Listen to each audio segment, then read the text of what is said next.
खास मुलाकात में आज हैं हमारे साथ अमित आज़ाद जी।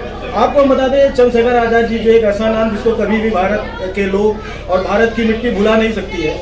स्वतंत्रता संग्राम सेनानी रहे चंद्रशेखर आज़ाद के पौत्र हैं, उन्हीं के परिवार से बिलोंग करते हैं और जो है आप समाज सेवी भी हैं। हम आपसे आपके बारे में, आपके परिवार के बारे में और हमारे जो आज़ाद जी हैं उनसे जुड़ी कुछ ऐसे तथ्य जो आज तक आप जानते नहीं हैं, जो आपके सामने शेयर नहीं की गई है, वो जिस ऑर्गेनाइजेशन से जुड़े हुए थे वो ऑर्गेनाइजेशन आज काम कर रही है कि नहीं कर रही है, हम ये भी आपके बारे में जरूर जो है प्रस्तुत करेंगे।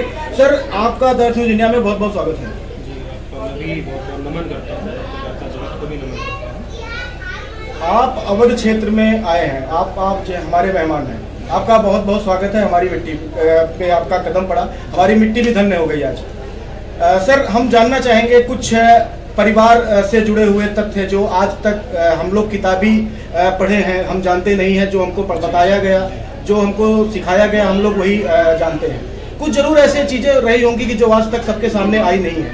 चंद्रशेखर आज़ाद जी एक ऐसा नाम है कि उनके बारे में परिचय देना जो है उस परिचय के मोहताज वो शख्सियत नहीं है।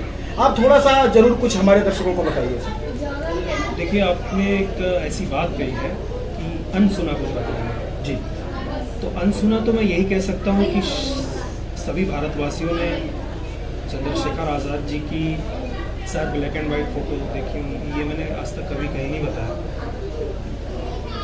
तो जो मैं सदरी पहने हूँ जी, सदरी ग्रे कलर की है, यही कलर उनको पसंद है। अरे बहुत बढ़िया। ये कलर उनका पसंदीदा कलर था, जो कि शायद कभी किसी ने ब्लैक एंड वाइट में नहीं देखा होगा जी, कि उसमें दूसरा कोई कलर नहीं आता जी। और हमेशा से 10 साल से या जब भी मैं पहनता हूँ तो यही सदरी पहनता हूँ, ग्रे ही। आपके कई साक्षात्कार हमने देखे हैं, आप इसी में रहते हैं। मेरा ये ग्रे ही रहता है क्योंकि उनका पसंदीदा था जी, ये आपके इंटरव्यू के माध्यम से नई चीज़ जी जी। और दूसरी, शहीद चंद्रशेखर आज़ाद जी के बारे में जो चित्र उनके हम देखते हैं, हमारे सामने जो भी चित्र है, एक तो आज़ाद जी जब शहीद हो गए थे, अल्फ्रेड पार्क का जो उनका चित्र है, शहीद चंद्रशेखर आज़ाद पार्क उसका नाम है जी, वो पुलिस के द्वारा लिया था जब वे शहीद हो गए थे जी, जब वे अजेय थे, ये सबको पता है जी। उनकी शहादत के बाद ही वो चित्र किसी को मिल सका जी। उनके जीते जी यदि कोई चित्र हमें प्राप्त हुआ तो वे थे झांसी के उनके मित्र जी, आज़ाद जी के मित्र थे, मास्टर रुद्र नारायण जी। अच्छा, जिनके यहाँ काकोरी की फरारी उन्होंने काटी जी और वहीं पर जब वो नहा करके निकले तो मास्टर साहब के पास उस समय कैमरा बहुत बड़ी बात होती थी जी जी जी। उन्होंने कहा हम आपका एक चित्र लेना चाहते हैं। आज़ाद जी ने मना किया, लेकिन उन्होंने कहा हमें लेना है तो लेना, नहीं आपका चित्र कोई नहीं देख पाएगा जी। तो मास्टर साहब ने कैमरा उठाया, उनका चित्र ले लिया जी। एक वो चित्र जो हम मुँह चटते हुए देखते हैं, मैं उसी चित्र की बात कर रहा हूँ। अच्छा, ये उनके द्वारा लिया गया था? मास्टर साहब के द्वारा। अच्छा, मास्टर रुद्र नारायण सिंह जी जी। दूसरा, कुछ लोग अनायासी कह देते हैं आज़ाद जी के परिवार का चित्र, वे एक महिला के साथ बैठे हैं जी जी, हाँ, कई बार वायरल होता है। कई बार मैंने उस पर कई बार बोला भी जी। वे हैं मास्टर साहब की पत्नी, अच्छा, उनका बच्चा, उन्हीं के घर में ही उस समय हो गए थे, तो उन्हीं के आग्रह पर उनके परिवार के साथ भी आज़ाद जी ने वे चित्र खिंचवाया। जबकि वो आज़ाद जी की ओरिजिनल फैमिली नहीं है? नहीं, वे आज़ाद जी का, उनके फ्रेंड की फैमिली है। वे मास्टर साहब की फैमिली है। Okay okay.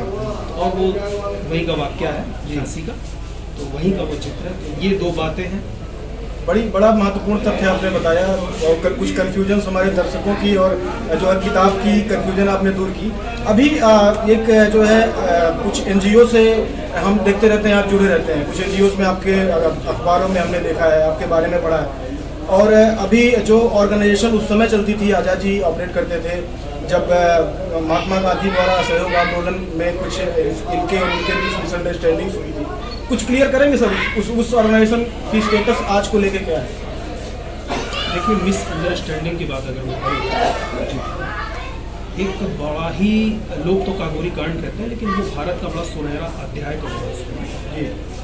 जब इन शहीदों को लगा कि हमें ईंट का जवाब पत्थर से देना चाहिए या हम दे सकते हैं, तो उन्होंने महज खजाना लूटना तो एक ज़रूरत थी, लेकिन अंग्रेजी हुकूमत को एक बड़ा संदेश उन्हें देना कि हम ईंट का जवाब पत्थर से देना जानते हैं, हम सिर्फ अहिंसा पर चलना नहीं जानते या सत्याग्रह नहीं जानते हैं, क्योंकि सत्याग्रहियों पर जूतों की ठोकरें लगाई जाती थी, यहाँ कोई पता नहीं। जब डकैती पड़ी, ट्रेन लूटी गई, दूसरे दिन महात्मा गांधी तक पहुंची।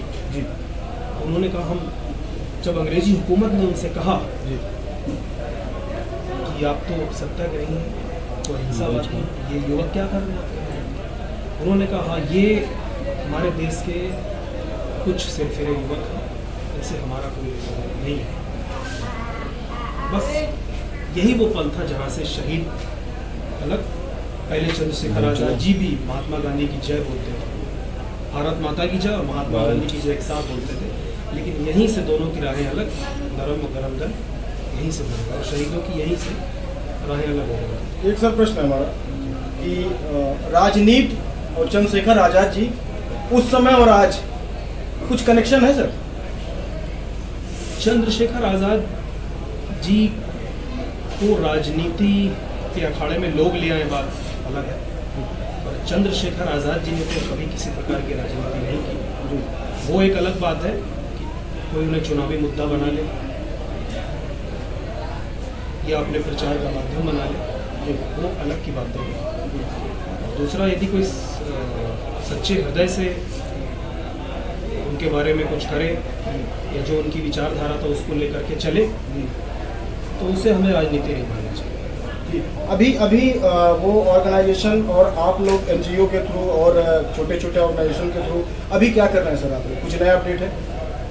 देखिए, नया अपडेट तो है पर कलेवर वही है जी, जो हमारे शहीद चंद्रशेखर आजाद, अशफाक उल्लाह खान ठाकुर, डॉक्टर सिंह राजेंद्र रायडी, ये सारे लोग जो विचारधारा लेकर के चले थे कि हमारा जो देश है ये एकता के सूत्र में रहे, एक माला की तरह जी, कोई छोटा बड़ा ना हो, किसी को सब समान भाव से देखे जाए। चाहे अशफाक उल्लाह जी का भी यही विचार था, शहीद भगत सिंह जी का भी यही विचार था, उस व्यक्ति का भी यही विचार था जिसने कभी ये नहीं सोचा कि मुझे फांसी लग जाएगी, जिसको पता था, जिसको पता था, एक 23 साल का युवक, कि मुझे फांसी होने जा रही, मैं नहीं बचूंगा, जिसके पिता ने ये अर्जी लगाई कि कृपया इन्हें माफ कर दो, उन्होंने अपने पिता को कहा कि तुम तो अंग्रेजों से भी बदतर हो, तुमने मेरे लिए पत्र लगा दिया, आपने मेरा सब किया धरा बेकार कर दिया।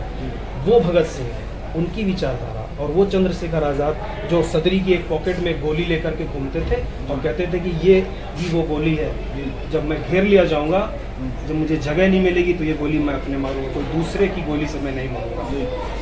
ये चंद्रशेखर, उन्हीं की विचारधारा को लेकर के आज भी जो मेरे पूज्य पिताजी पंडित सुजीत आजाद, उनको बागडोर दे गए। इसी काकोरी कांड के प्रेम कृष्ण खन्ना जो 10 वर्ष की सजा पाकर के छोड़ दिए गए, उन्होंने हमारे पिताजी को शाहजहानपुर में बागडोर सौंपी और आज भी वो उसको चला रहे हैं। इसी संगठन के माध्यम से, हिंदुस्तान रिपब्लिकन आर्मी संगठन का नाम सभी को विदित है, इसके तहत हम लोगों ने देश भर में तिरंगे का अभियान चलाया, हर शहर में 100 फुट का झंडा हो, जो कि आज आप देख भी सकते हैं स्टेशनों पे और कई जगह 100 फुट के झंडे लगे।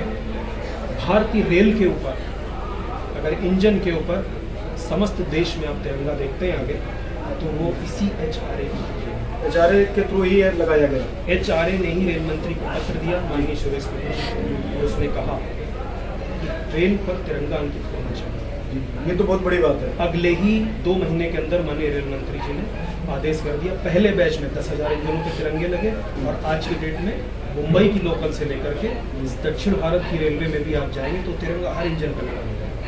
तो ये संगठन का ध्येय है। दूसरा, हम लोग पर्सनल तौर पर, मैं स्वयं साल में 65,000 किलोमीटर की यात्रा करता हूँ, और स्कूलों में, ITs में, IT कॉलेज कुरुक्षेत्र में और कॉलेजों में, जनसभाओं में, चाहे एक आदमी बैठा हो या 1,000 बैठा हो, मैं उन शहीदों की गाथा या हमारे भारत की जो संस्कृति है, गलत 96,53,122 वर्ष पुरानी है, यही बताने का प्रयास सबको करता रहता हूँ। और यही हमारे संगठन का उद्देश्य है कि जो युवा आज हुक्काबार में जाकर के बैठ रहा है, वे पुस्तकालय में जाकर के कम से कम अपने शहीदों की विरासत, अपने देश का जो कल्चर है, क्या नालंदा और तक्षशिला थी, उसके बारे में वो जाने। यही संगठन का उद्देश्य है, वही लेकर के हम लोग आज चल रहे हैं। और इसी के तहत बहुत से लोग कह रहे हैं आज़ाद जी को भारत रत्न मिलना चाहिए, तो भारत रत्न तो माननीय जवाहरलाल नेहरू जी को मिलेगा, तो हम चंद्रशेखर आज़ाद जी को दे देंगे तो क्या बड़ी बात होगी। लेकिन फिर भी हम स्वयं किसी सरकार से मांगना करते हुए भारत रत्न, हम शहीद चंद्रशेखर आज़ाद जी को उनका सम्मान देने के लिए स्वयं एक उनकी सबसे बड़ी, विश्व में सबसे बड़ी प्रतिमा, जिसका नाम हमने लक्ष्य आज़ाद रखा, उस अभियान 151 ये अभियान बड़ा पॉपुलर हो रहा है आजकल। जी हमने राजधानी के कुछ अखबारों में देखा था इसको। जी जी जी। तो 151 फीट की प्रतिमा हम अब शुरू करने जा रहे हैं, एक एक जन सहयोग से बनेगी। प्रत्येक उत्तर भारत से लेकर दक्षिण भारत तक, उधर पश्चिम बंगाल से लेकर महाराष्ट्र तक का एक एक व्यक्ति उसको बनाने में शामिल होगा, उसके हाथ से वो बनेगी और उद्घाटन पे वही सारे लोग वहाँ मौजूद होंगे। स्टैचू तो एक मात्र सीमेंट या लोहे का पुतला होता है, हमने तो उसे भावना से जोड़ा और वो भावना ही ये प्रतिमा जब ये तैयार होगी तो मुझे लगता है उनको अपने आप एक भारत रत्न मिल जाएगा। जी, आपने अपना कीमती समय हमको दिया, बड़ी जानकारियाँ दी जो हम लोगों को नहीं पता थी। The earth news